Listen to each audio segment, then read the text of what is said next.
歡迎嚟到連結呢個頻道，我係張師奶。師奶閱閱讀充實心靈。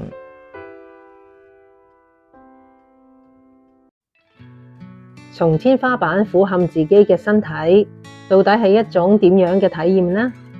穆迪博士喺書入面記錄咗大量靈魂離體嘅經歷，呢個係瀕死體驗入面最常見嘅元素之一。根據體驗者嘅描述，佢哋會突然發現自己漂浮喺自己嘅身體上面，可以清楚咁睇到自己嘅身體，瞓喺病床或者手術台，仲可以睇到周圍嘅人為佢哋做緊嘅事情。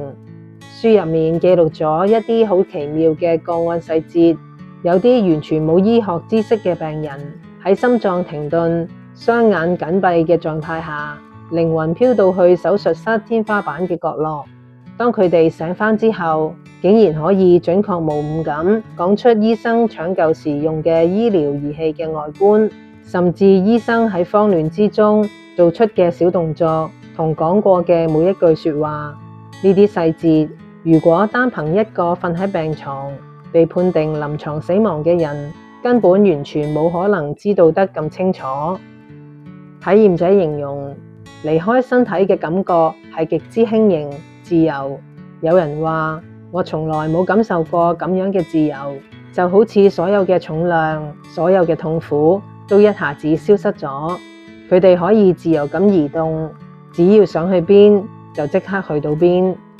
穆迪博士觀察到，體驗者喺呢個狀態下，視覺同聽覺唔單止冇消失，反而變得更加敏銳。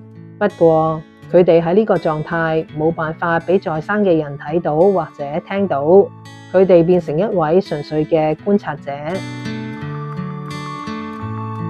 如果我哋嘅意識可以獨立於身體存在，咁我究竟係邊個呢？